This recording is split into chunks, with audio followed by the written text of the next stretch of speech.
लग्नानंतर स्वप्न संपतात असं म्हणतात ना, पण आई झाल्यानंतर नवीन स्वप्न, नवीन उत्साह आणि नवीन लोकांसोबत नवनवीन अनुभव शिकायला मिळतात.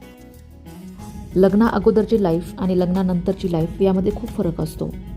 लग्नानंतर आपसुकच आपण सर्व जबाबदाऱ्या हाती घ्यायला लागतो आणि त्यात आई झाल्यानंतर खूप स्ट्रॉंगली त्या जबाबदाऱ्या आपण पार पडत असतो.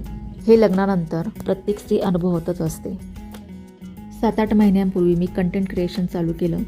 घर, मुली, जबाबदाऱ्या सगळं सांभाळत थोडं स्वतःसाठी पण जगत राहायचं एवढंच मला माहीत होतं. आणि आवड म्हणून व्हिडिओज बनवणं स्टार्ट केलं आणि यासाठी फॅमिली सपोर्ट पण तितकाच महत्त्वाचा असतो.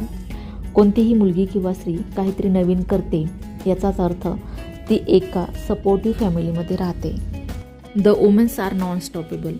आजकालची स्त्री ही फक्त घरचंच नाही तर तिचं जे पण प्रोफेशन आहे किंवा जॉब आहे ते इक्वली हँडल करते आणि जरी जॉब करत नसली तरी घरी ती 100% देण्याचा ट्राय करते. आणि यामागे तिची जिद्द चिकाटी असते आणि त्याचबरोबर एक फॅमिली सपोर्टही असतो.